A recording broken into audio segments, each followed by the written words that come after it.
الکریم اما بعد اعوذ باللہ من الشیطان الرجیم بسم اللہ الرحمن الرحیم۔ میں سب سے پہلے اسلامی جمعیت طلبہ کے ذمہ داران، اسلامی جمعیت طلبہ کے سابقین، اسلامی جمعیت طلبہ کے کارکنان اور استاد اور اسلامی جمعیت طلبہ میں ہر وہ شخص جو جمعیت سے متفق ہے، آج وہ مبارکباد کا مستحق ہے کہ جو 73 سال ہونے کے باوجود بھی جو چند نوجوانوں نے جمع ہو کر 25 نوجوانوں نے اسلامی جمعیت طلبہ کی بنیاد رکھی اور اسلامی جمعیت طلبہ کی سوچ اور فکر لوگوں کو بتائی، اسلامی جمعیت طلبہ کی دعوت دی، آج بھی وہ زندہ ہے۔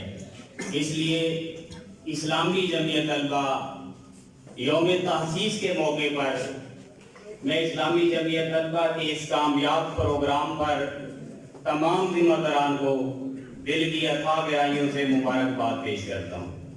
میرے بھائیوں، میں مختصر بات کرنا چاہتا ہوں کیونکہ پہلے رفیع بھائی نے، فرحان بھائی نے آپ کے سامنے تفصیلی گفتگو کی ہے، اور میں بھی وہی بات دہرانا چاہتا ہوں۔ اسلامی جمعیت طلبہ ہے کیا؟ آخر وہ جو 25 نوجوان جمع ہوئے اور انہوں نے ایک تنظیم کا نام اسلامی جمعیت طلبہ رکھا، کیا وہ نئی جماعت ہے؟ کیا وہ کوئی نئی تنظیم تھی؟ کیا وہ کوئی نئی دعوت دینا چاہتے تھے؟ نہیں۔ اسلامی جمعیت طلبہ کی دعوت کیا ہے؟ اسلامی جمعیت طلبہ کی دعوت وہی ہے جو ہم نے اپنے رب سے وعدہ کیا تھا۔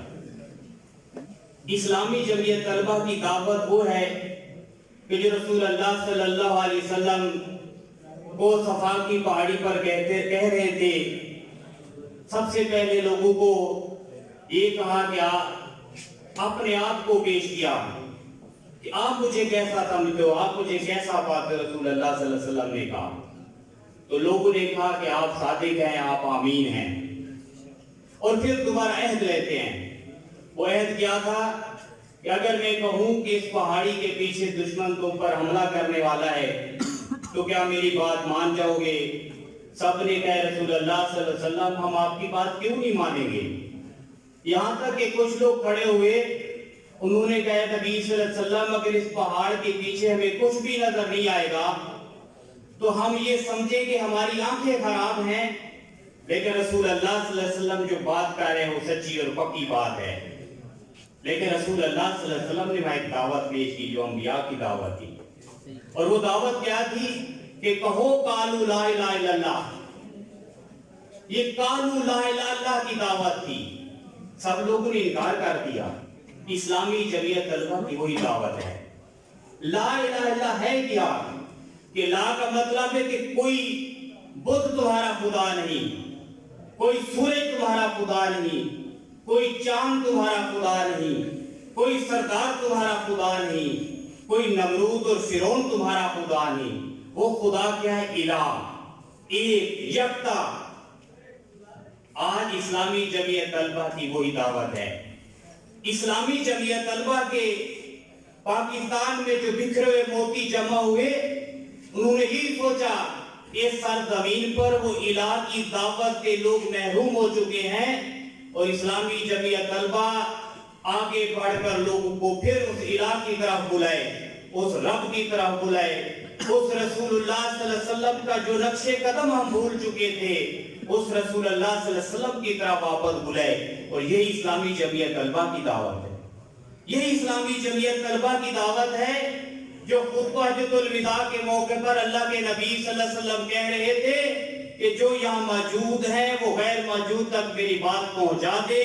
تو یہی اسلامی جمعیت طلبہ کا فریضہ ہے کہ وہ عام لوگوں کو اپنی دعوت، قرآن و سنت کی دعوت، جو قرآن و سنت کی دعوت سے محروم ہے ان تک وہ پہنچاتی ہے، تاکہ اپنے رب کی طرف، اللہ کے نبی کی طرف، قرآن کی طرف، عدل کی طرف، اور وہ جو پیغام ہے رسول اللہ صلی اللہ علیہ وسلم، اس پیغام کو یاد کروانا، اور ایک یاد دہانی جو اسلامی جمعیت طلبہ نوجوانوں کو دیتی ہے.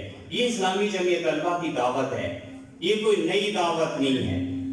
اسلامی جمعیت طلبہ کی تنظیم کیا ہے؟ یعنی تسبیح کے دانوں کی طرح جو جمع ہے اس کا مقصد کیا ہے؟ دیکھیں, اگر آپ رسول اللہ صلی اللہ علیہ وسلم کی شخصیت کو پڑھتے ہیں, رسول اللہ صلی اللہ علیہ وسلم کی سیرت کو پڑھتے ہیں, تو یہ رسول اللہ کی سنت ہے کہ جب مکہ میں نبی صلی اللہ علیہ وسلم نے اس دعوت کو عام کیا تو پھر دیکھیں تشدد کی بے شمار مثالیں ہیں. اتنی بڑی مثالیں ہیں کہ جو صحابہ رسول تھے ان کو 2 گھوڑوں کے درمیان باندھ دیا جاتا تھا اور ان کے جسموں کو چیر دیا جاتا تھا. چند نوجوان تھے رسول اللہ صلی اللہ علیہ وسلم کے ساتھ, تو رسول اللہ صلی اللہ علیہ وسلم نے وہاں نوجوانوں کو جمع کیا, وہاں بوڑھوں کو جمع کیا, قافلہ بنایا, اور پھر دیکھیں جب 313 کی صورت میں وہ تنظیم بنی تو وہ پھر دشمن کے سامنے ڈٹ کر مقابلہ کر رہی تھی. اور پھر دیکھیں فتح اور کامرانی ان کو نصیب ہوئی غزوہ بدر کے موقع پر. تو اس لیے اسلامی جمعیت طلبہ کی تنظیم ہے کہ جب تم دعوت عام لوگوں کو دو گے تو پھر مشکل آئے گی, اور جب مشکل آئے گی تو اس کا مقابلہ کیسا کرو گے؟ نوجوانوں کو جمع کر کے ایک دین, ایک تنظیم بنا کر, ایک اجتماعی شکل اختیار کر کے جب تم دعوت دو گے تو دعوت بھی پھیلے گی اور دشمن کا مقابلہ بھی ہو سکے گا. یعنی ویسی دعوت جو نبی صلی اللہ علیہ وسلم نے لوگوں کو دعوت دی, جو اللہ کی دعوت تھی. صاحب جب کوئی حق کی دعوت دیتا ہے تو پھر مشکل آتی ہے, پھر قربانیاں دی جاتی ہیں. تاریخ بھری پڑی ہے کہ جنہوں نے اللہ کی دعوت دی, اللہ کی دعوت دینے میں اپنے جانوں کا نذرانہ پیش کیا. اور اسلامی جمعیت طلبہ کے اندر بھی ہزاروں شہداء شامل ہیں جنہوں نے اس دعوت کے لیے اپنی جانوں کا نذرانہ پیش کی ہے. اس لیے تنظیم کی ضرورت ہے. اور اسلامی جمعیت طلبہ کیوں جبر اور ظلم کے سامنے مقابلہ کرتی ہے؟ یعنی کیوں وہ کہتی ہے کہ فاشر اور ریانی نہ پھیلے؟ تو دیکھیں وہ میں ایک حقائق بیان کرنا چاہتا ہوں جو رسول اللہ صلی اللہ علیہ وسلم نے بیان کی, اور یہ روایات حضرت موسیٰ کے دور میں بھی پائی جاتی ہے. وہ ایک مچھلی پکڑنے کا واقعہ آپ لوگوں نے پڑھا ہوگا کہ یہ کہا گیا کہ سمندر سے مچھلیاں نہ پکڑی جائیں. تو اس وقت 3 گروہ تھے. ایک گروہ نے یہ کہا کہ ہم موسیٰ کی بات کا انکار کرتے ہیں, ہم مچھلیاں ضرور پکڑیں گے. دوسرا گروہ تھا, انہوں نے کہا نہیں ہم تو امن والے ہیں, یہ جو مچھلیاں پکڑنا چاہتے ہیں یہ ضرور پکڑیں, ہم مچھلیوں کے قریب بھی نہیں جائیں گے اور ہم کسی کو روکیں گے بھی نہیں.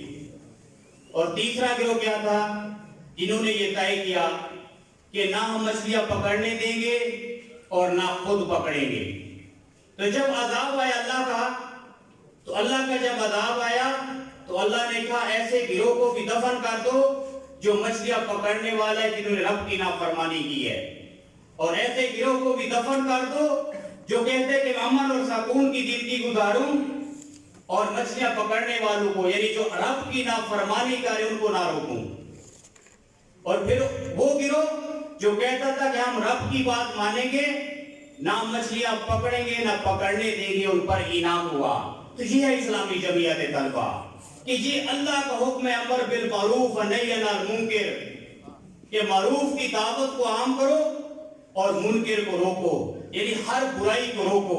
تو جیسے فرحال بھائی کہہ رہے ہیں کہ اس میں کوئی شک نہیں ہے کہ جب الہ کی دعوت ہے, الہ کی دعوت پیش کرنا, الہ کی دعوت کے لیے مشکل برداشت کرنا, الہ کی دعوت کے لیے تنظیم بنانا, الہ کی دعوت کے لیے پروگرام طے کرنا, اس کے لیے جو بھی چھوٹی سی چھوٹی کوشش کرنا, وہ جہاد ہے. اور جہاد کس کو کہتے ہیں کہ ہر وہ کوشش جو اللہ کی رضا کے لیے کی جائے اس کو جہاد کہتے ہیں. تو میرے بھائیو یہی اسلامی جمعیت طلبہ کی دعوت ہے, یہی اسلامی جمعیت طلبہ کی تنظیم ہے. اور اس لیے اسلامی جمعیت طلبہ بنی ہے کہ یہاں رب کا نظام یعنی رب کا جو نظام ہے اس کا نفاذ ہو, رسول اللہ کی شریعت کا نفاذ ہو, اور وہ لوگ جو خود رب بن بیٹھے ہیں ان کے جو مذموم مقاصد ہیں ان کے سامنے اسلامی جمعیت طلبہ باندھ سکے، یہ اسلامی جمعیت طلبہ کی دعوت ہے۔ اور اس کے اندر صاف ظاہر ہے کہ آپ نوجوان ہیں جو اسلامی جمعیت طلبہ کی دعوت کو لے کر نکلے ہیں۔ مجھے جو ہے کسی شیخ نے کچھ سوالات کیے اور پھر کچھ جوابات بھی کھوتے دیے، تو مجھے بات یاد آ رہی ہے۔ اس نے یہ سب سے پہلے سوال کیا کہ اس دنیا میں سب سے قیمتی دولت، قیمتی چیز کیا ہے؟ تو پھر وہ کائنات پہ نظر دوڑاتا ہے کہ قیمتی دولت شاید زمین ہے، آسمان ہے۔ پھر وہ سوال کرتا ہے کہ اس کے علاوہ کون سی قیمتی چیز ہے؟ تو پھر سونے اور چاندی پر نظر دوڑتی ہے کہ شاید سونا قیمتی ہوگا، چاندی بڑا قیمتی ہے، پہاڑ بڑے قیمتی ہیں، درخت بڑے قیمتی ہیں۔ تو وہ کہتے ہیں نہیں، یہ قیمتی نہیں ہے۔ یعنی وہ سوال کرتے ہیں اور پھر اپنے جواب بھی دیتے ہیں اور پھر کہتے ہیں یہ قیمتی نہیں ہے۔ تو پھر ایک سوال کرتا ہے، وہ کیا کرتا ہے کہ جو اس دنیا کے نوجوان ہیں کیا وہ قیمتی ہیں؟ تو پھر وہ جواب دیتے ہیں کہ ہاں، دنیا میں سب سے بڑی جو قیمتی دولت ہے وہ نوجوان نسل ہے۔ اگر نوجوان نسل اپنا قبلہ درست کر لے، نوجوان نسل صراط مستقیم پر چلنا شروع کر دے، تو پھر کوئی دنیا کی طاقت اس کا راستہ نہیں روک سکتی۔ تو یہ اسلامی جمعیت طلبہ کی دعوت ہے۔ میں تمام دوستوں کو پھر سے مبارکباد دیتا ہوں۔ وآخر دعوانا الحمدللہ۔